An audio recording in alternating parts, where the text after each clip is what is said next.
aneh banget gitu kalau misalnya kayak seserahan aja diminta balik gitu, kayak kelihatan banget ini cowok tuh red flag banget dan kayak nggak pantas dijadikan sebagai suami. Lo tuh bukan kayak husband material banget.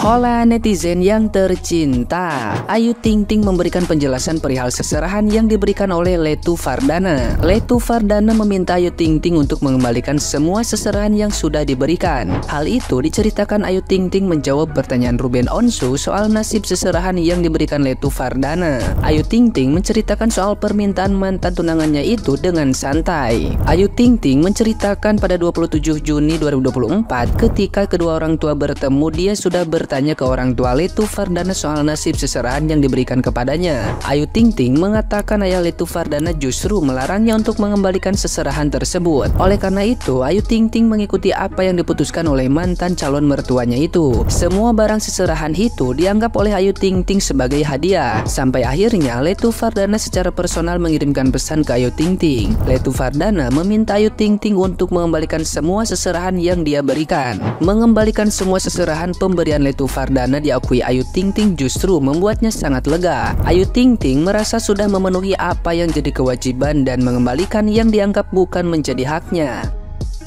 Nah, gimana nih menurut netizen yang terhormat? Silahkan berkomentar ya.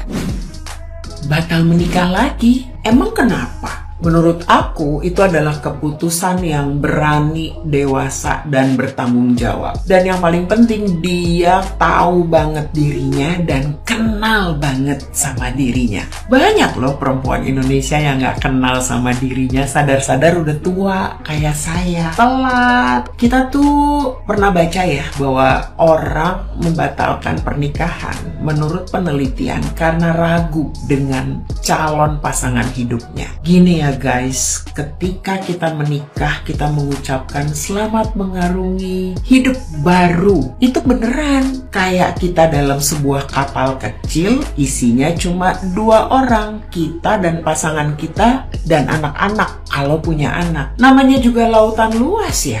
Itu adalah perjalanan panjang. Cuaca bisa baik, cuaca bisa buruk. Namanya juga lautan dan betul-betul mengarungi samudera luas. Jadi sama pasangan hidup harus betul-betul yakin seyakin-yakinnya. Dia tuh batal nikah sudah beberapa kali. Pasti ada keraguan dalam dirinya. Secara dewasa, secara berani dan tanggung jawab, dia batalkan. Lebih baik batal sih daripada menikah sesuai ekspektasi banyak orang terus cerai. Lebih ngerepotin banyak orang kalau menurut saya. Kalau sekarang paling repot dengan komen netizen.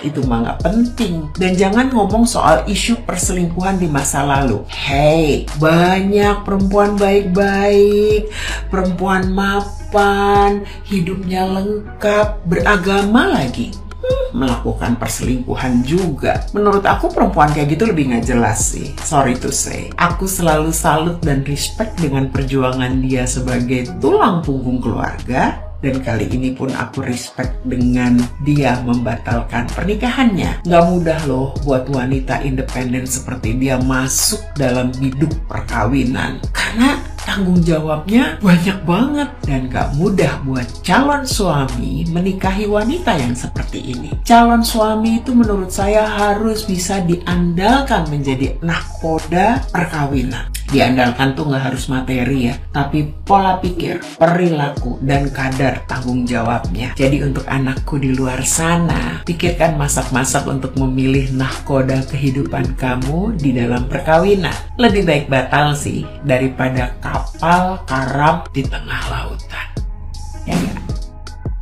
Kesimpulan yang aku ambil dari podcast ini bahwa Ayu Ting Ting itu ingin menikah dengan seorang laki-laki atau calon suaminya yang menerima dia apa adanya. Jadi nggak boleh melarang dia untuk kerja. Ya kalau lu larang gue untuk bekerja berarti lu siap dong nanggung semua tanggung jawab yang selama ini gue pikul, seperti membiayain anaknya, membiayain keluarganya semua, karena semuanya itu bergantung sama Ayu Ting Ting. Jadi kita nggak bisa mengejudge Ayu Ting Ting secara pure bahwa gimana laki-laki mau sama dia kalau dia seperti itu. Laki-lakinya dong harus menerima dia apa adanya. Ya kalau lu terima nikah sama gue berarti lu terima konsekuensinya. Netizen, kalian tuh nggak pernah ngalamin mungkin di posisinya Ayu Ting Ting ya. Biasanya kalau perempuan yang sebagai tulang punggung keluarga, dia tidak akan pernah mudah untuk meninggalkan keluarganya, apalagi selama ini dia tanggung jawab sama segala kebutuhan keluarganya. Ayu Ting Ting harus mengembalikan semua seserahan yang sudah pernah diberikan. Udah lah, nggak bisa berkata apa-apa lagi. Mungkin seserahannya itu mahal Mbak Ting Ting, makanya harus dikembalikan daripada nanti jadi bangkrut ya kan.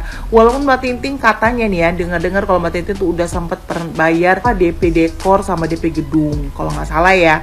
Nah itu kira-kira dikembalikan nggak ya sama keluarganya?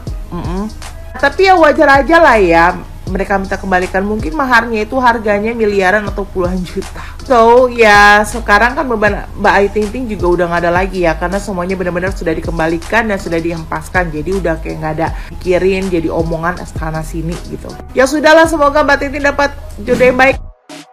Buat Ayu Ting Ting, gue ngerasa kayak ini keputusan terbaik gitu ya, lo nggak jadi married sama dia, karena aneh banget gitu kalau misalnya kayak seserahan aja diminta balik gitu. Kayak kelihatan banget ini cowok tuh red flag banget dan kayak nggak pantas dijadikan sebagai suami. Lo tuh bukan kayak husband material banget. Jadi buat Ayu Ting Ting, udahlah ya, forget it. Kayak gue tahu lo pasti ilfeel banget gitu ya dengan kejadian ini. Gue yakin one day lo bakal menemukan pasangan yang tepat buat lo. Yang pasti lo bersabar aja ya Ayu Ting Ting, karena menurut gue one day lo akan bahagia. Bahkan misalnya tanpa punya pacar atau suami pun lo tetap akan bahagia, karena lo bakal sukses banget Ayu Ting Ting. Jadi all the best buat Ayu Ting Ting. Gue doain yang terbaik buat Ayu Ting Ting dan buat mantannya Ayu Ting Ting. Semoga lo menemukan cewek yang tepat buat lo. Gue yakin banget setelah ini nggak ada cewek yang bakal suka lagi sama lo. Oke, thank you. Satu lagi tambahan terakhir gitu ya, lo pasti kayak udah dilihat jelek sama semua cewek-cewek yang ada di Indonesia gitu ya, red flag, dan gue yakin banget kayak lu bingung gue ngomongnya kayak gimana gitu ya. Yang pasti buat Ayu Ting Ting, all the best buat lo. Oke guys, buat kalian yang setuju dengan pendapat gue, please leave your comment below. Thank you guys for watching.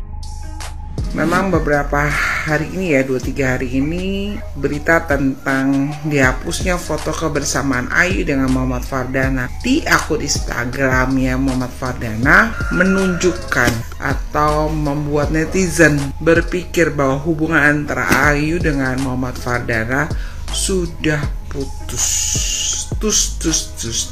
Dan ini bukan cuma dilihat dari akun Instagram Muhammad Fardana, tapi di akun Instagram ibunya Muhammad Fardana juga demikian. Foto-foto tunangannya Ayu atau kebersamaan mereka benar-benar hilang dari akun Instagramnya Muhammad Fardana dan calon ibu mertuanya Ayu. Terus ada quotes ini, separuh dari etika adalah tidak melukai hati orang lain. Benar kata-katanya. Dan ini di hubungan netizen, apakah ini yang menyebabkan Ayu gagal nikah dengan Muhammad Fardana? Karena mungkin saja keluarga Ayu itu terlalu ikut campur urusannya Muhammad Fardana dengan Ayu Ting Ting. Nah, ada juga netizen yang bilang mungkin saja seserahannya kurang banyak. Terus dikaitkan juga dengan biaya hidupnya Ayu. Plus ada juga mungkin jodohnya Boy William, mungkin Ivan Gunawan, mungkin dan kebanyakan mungkinan. Ada yang bilang mungkin bukan jodoh, tapi ada juga wah enak aja jadi janda kaya. Ya selentingan jadi kayaknya malah memojokkan atau merendahkan keluarga Ayu ya guys. Tapi buat saya sih ya, kalau emang jodoh, apapun yang dilakukan tuh nggak akan ada yang namanya sakit hati. Walaupun sakit hati tetap jalan terus. Itu kalau jodoh ya guys. Jadi saya nggak terlalu menyudutkan keluarga Ayu ya guys. Ada yang bilang mungkin Ayu kenain, ada yang bilang kasihan Ayu, ya intinya gitu aja ya guys ya. Apapun berkata netizen, jangan terlalu menyudutkan Ayu karena emang bukan jodoh ya. Ada juga lagi yang bilang mungkin ayahnya Bilqis jodohnya ya.